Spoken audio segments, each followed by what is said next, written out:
மக்களை கொல்லாதே, காப்பாத்து காப்பாத்து,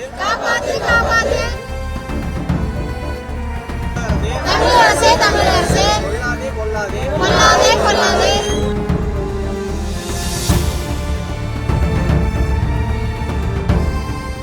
லட்சியம்பாளையம் மோராங்காட்டிலிருந்து ஓடை வழியாக செட்டியாட்டூர் மின்மயானம், லட்சியம்பாளையம் ஊர், லட்சியம்பாளையம் மின்மயானம் வழியாக உயர் மின் கோபுரம் செல்வதால் பொதுமக்களுக்கும் ஊர் மக்களுக்கும் இடையூறு உள்ளது.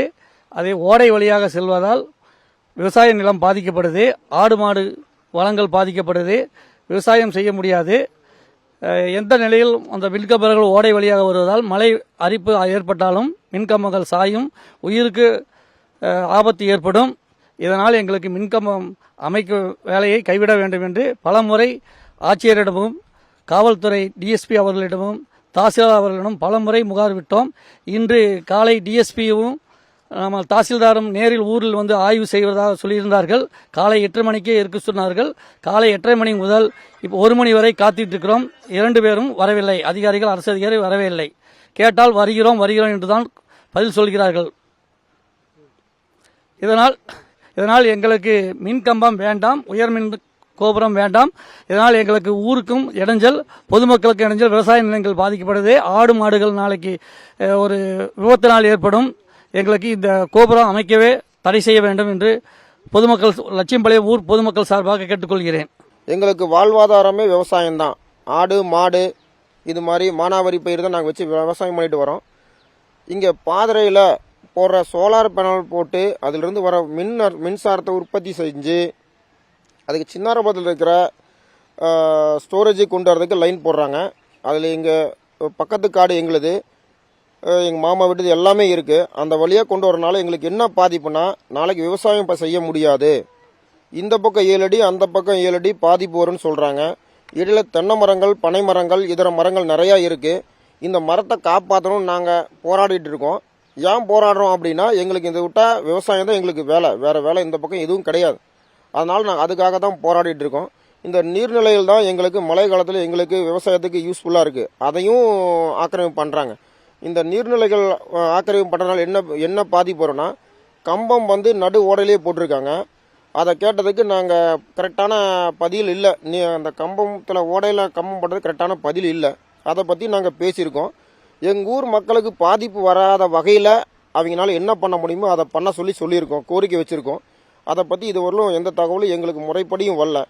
இங்கே என்ன பிரச்சனைன்னு பார்த்தீங்கன்னா, உயர்மின் கம்ப அழுத்தம் கொண்டு வராங்க. தனியார் மின்சாரம் எப்படி பார்த்தீங்கன்னா சோலார் மின் நிலையம் அமைச்சு கொண்டு வராங்க. அது எங்கள் ஊர் வழியாக ரொம்ப பாதிப்பு ஏற்படுத்துது. பார்த்தீங்கன்னா விவசாய நிலங்கள், இயற்கை வளங்கள், நீர்நிலை ஓடைகள் இது சம்மந்தப்பட்டது மயான வழியாக எல்லாம் கொண்டு வராங்க. இந்த பிரச்சனைனால எங்களுக்கு வாழ்வாதாரம் ரொம்ப பாதிக்கப்படுது. இதை நாங்கள் பலமுறை மனு கொடுத்துருக்கோம். கலெக்டரேட்லேருந்து, தாசில்தார் ஆஃபீஸ்லேருந்து, டிஎஸ்பி சார் வரைக்கும் எல்லாமே நாங்கள் மனு கொடுத்துருக்கோம். இது வரைக்கும் தக்க நடவடிக்கை யாரும் எடுக்கலை.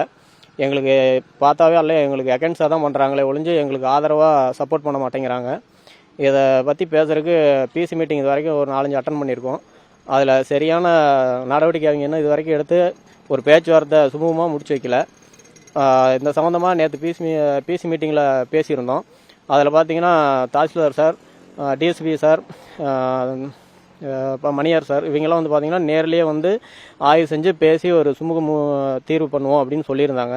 நேற்று அவங்க சொன்னது பார்த்திங்கன்னா ஒரு 8-9 மணிக்கு இங்கே வந்து பேசிட்டு ஒரு நல்ல தீர்வு கொடுக்குறோன்னு சொல்லியிருந்தாங்க. நாங்கள் இப்போ கால் பண்ணி பேசியிருந்தோம். தாசில்தார் வராதனால டிஎஸ்பி சாருக்கு டைரெக்டாக நானே கால் பண்ணி பேசியிருந்தேன். அதில் வந்து பார்த்திங்கன்னா அவர் தாசில்தார் வராதனால நானும் வர முடியாதுப்பா, நீங்கள் உங்கள் ஊர் சம்மந்தப்பட்டனால உங்கள் ஊரில் வச்சு நீங்களே பேசிக்கங்க, நான் ஒன்றும் பண்ண முடியாதுங்கிற மாதிரி எங்களுக்கு கால் பேசியிருக்காரு. நான் அதனால் அது சம்மந்தமாக நான் கலெக்டரேட்டில் இப்போ கூட ஃபோன் பண்ணி பேசியிருக்கேன். எஸ்பி ஆஃபீஸ்லையும் கூப்பிட்டு பேசியிருக்கேன். இபி லைன் சாரில் அதில் ஹையர் போஸ்டிங்கில் இருக்கிற சார்ட்டையும் கூப்பிட்டு பேசியிருக்கிறேன். இது சம்மந்தமாக இது வரைக்கும் எங்களுக்கு எந்த ஆன்சரும் கிடைக்கல. அதனால் நாங்கள் உண்ணாவிரத போராட்டம் பண்ணலான்னு அடுத்த கோரிக்கையை அதை நாங்கள் நினச்சிருக்கோம். அடுத்து அதை பண்ணுறதுக்கு ஊர் மக்கள் எல்லாம் ரெடியாக தான் இருக்கிறாங்க. இதே எங்களுடைய இதில் அப்படி பார்த்தீங்கன்னா, நான் அரசியல் ரீதியாக பார்க்க போனால் அவருடைய சம்மந்தியில் பார்த்தீங்கன்னா டிஎம்கே சப்போர்ட்டில் தான் இருக்காங்க. ஸோ அதனால தான் எங்களுக்கு பாதிப்பு வருதுன்னு நாங்கள் நினைக்கிறோம். செய்திகளை உடனுக்குடனும் துல்லியமாகவும் தெரிந்து கொள்ள சப்ஸ்கிரைப் பண்ணுங்க.